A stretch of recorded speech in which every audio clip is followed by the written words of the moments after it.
the fall of 1991. The public has been led to believe that the Federal Army attack on Dubrovnik was not precipitated by anything but sheer malice. However, on August 25th of 1991, Croatian forces attacked a base in the Bay of Kotor, on the Bay of Kotor, and they were repulsed with heavy losses. Yugoslav troops based in Montenegro then fought their way up the coast, confronting Croatian forces near Dubrovnik. Targets outside the old city were hit, consisting mostly of hotels which had been taken over as barracks and spotter points by Croatian forces, who also put refugees in the lower stories of their own barracks and spotter facilities. It was obvious that the Croats were using the old town as a defensive wall. They were firing from behind hospitals. They had a mortar position next to our hotel. The final straw for me was when there was this incredible bombardment in our hotel basement. Bang, bang, bang, bang, bang. The worst we had ever heard. And I was furious, and everyone else was panicking. And I said to the manager who was down there with us, I said, I wish you would tell that chap with the heavy machine gun in the floor above to stop firing at the Serbs, because they're going to fire back. Contrary to news reports, there was little damage to the historic old city. Yes, it has been reported some 15,000 shells rained on the old city of Dubrovnik.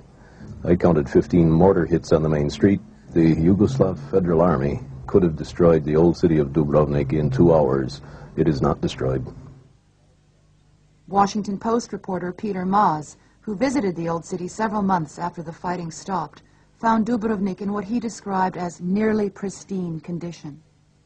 There are many people who go to these scenes of mayhem and adventure who don't know where they are, who don't know the languages, cannot really communicate with the people, and who take press handouts from the local authorities. So there is certainly an orchestrated effort on the part of the Croatian and the Slovenian, Austrian, and German media to portray the Serbs as a bunch of howling, Byzantine, uncivilized barbarians.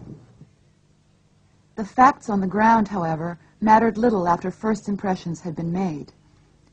Rather than admit that they had made a mistake, influential columnists on both sides of the Atlantic continued to write that Dubrovnik had been destroyed.